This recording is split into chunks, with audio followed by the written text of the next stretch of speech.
Saudara, Ketua Fraksi Papua Tengah Terang Franciscus Magai, SPI, menyampaikan kami fraksi Papua Tengah Terang bersama anggota legislatif Provinsi Papua Tengah berkomitmen mengawal dan mengawasi segala aspek pembangunan dijalankan oleh eksekutif Provinsi Papua Tengah serta siap menerima dan mengawal dan mengambil keputusan untuk berbagai aspirasi dari masyarakat kepada Lembaga Dewan Perwakilan Rakyat Provinsi Papua Tengah.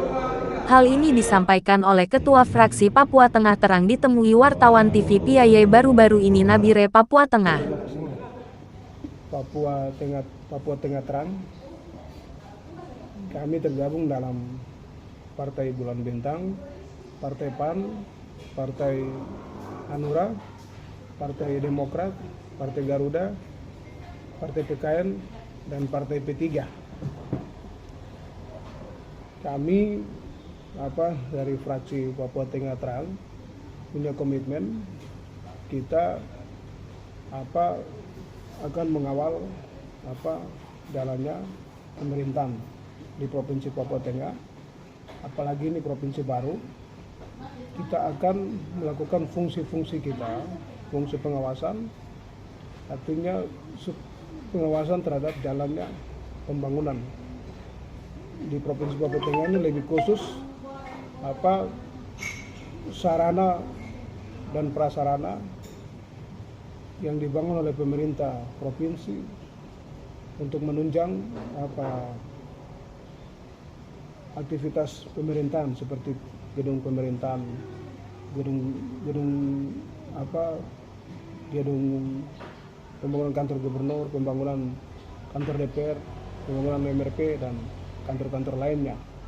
Nah, ini menjadi tanggung jawab kita untuk terus mengawasi pembangunan tersebut. Dan kami juga punya komitmen kita akan tetap konsen untuk mengawal semua aspirasi rakyat yang berikan kepercayaan kepada kami. Kami hitung-hitung saja baru masuk sudah banyak sekali aspirasi yang datang, baik itu merupakan dari demo, dari audiens dan lain-lain, dan ini menandakan bahwa banyak sekali masalah, kompleksitas masalah di Papua Tengah yang perlu kita kaji, perlu kita dorong, dan perlu kita selesaikan bersama-sama. Untuk itu komitmen kami dari fraksi Papua Tengah Terang, kita berkomitmen untuk mengawal atau melanjutkan aspirasi atau segala persoalan-persoalan yang terjadi di masyarakat. Lebih khususnya lagi kita bicara soal masalah pertama, penerimaan CPNS yang telah dilakukan, di mana ada standar 80-20%. Di situ kita dari lembaga DPR kita komitmen bahwa 80% itu harus murni orang asli Papua. Untuk itu mungkin nanti akan di cross check lagi data-datanya sehingga kita pastikan 80% itu orang asli Papua. Lalu akan diumumkan. Itu pertama. Yang kedua itu masalah pertambangan yang ada di Papua Tengah. Ada sumber daya alam, banyak perusahaan-perusahaan yang masuk. Jadi ini mengganggu masyarakat adat dan tanah-tanah adat. Nah, itu yang kita perlu kaji kembali. Apakah semua perusahaan-perusahaan investor yang sudah masuk di Papua Tengah ini dia sudah masuk dengan cara yang benar, ada komunikasi melibatkan masyarakat asli, masyarakat adat atau tidak, dan pembagian hasilnya bagaimana.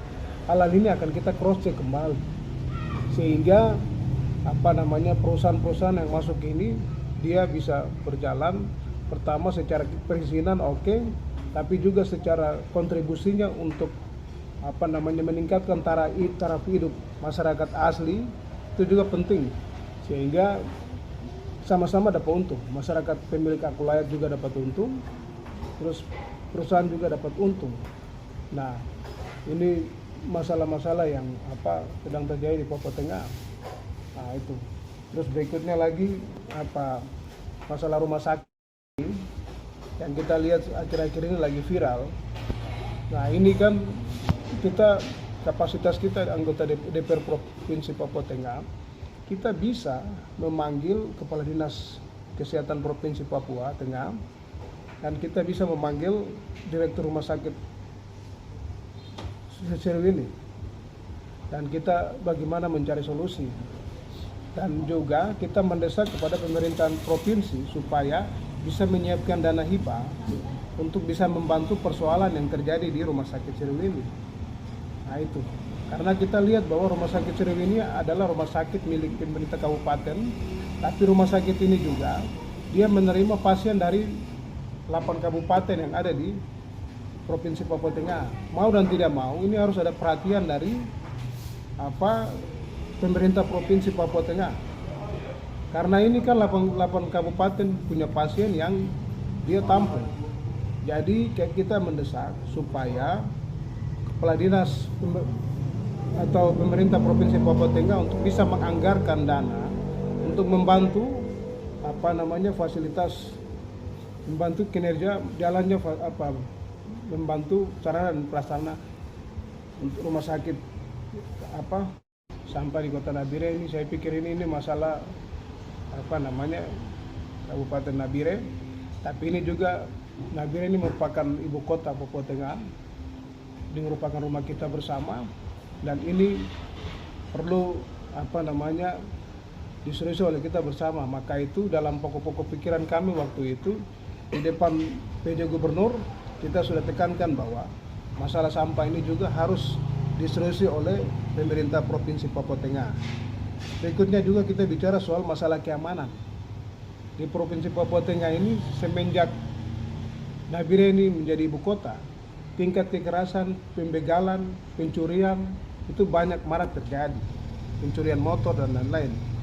Nah, ini harus ada antisipasi.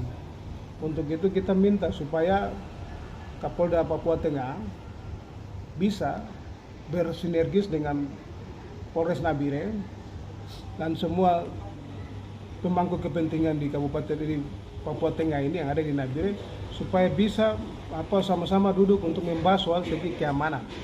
Karena kita lihat masyarakat selalu mengeluh, banyak sekali dikirim video-video kejadian-kejadian semakin viral bahwa ada terjadi pencurian, ada terjadi pembegalan, penganiayaan, sampai terjadi pakai parang dan lain-lain mengakibatkan korban nyawa dan lain-lain. Ini semua motif kekerasan. Nah, itu yang perlu tingkatkan fasilitas keamanan juga di Provinsi Papua Tengah. Nah, hal ini yang sementara akan menjadi fokus kita, karena ini yang telah kita alami dan aspirasi itu sudah sampai di kita. Sementara ini kita akan dorong itu di lain lagi dengan tugas-tugas lain. Nah, itu.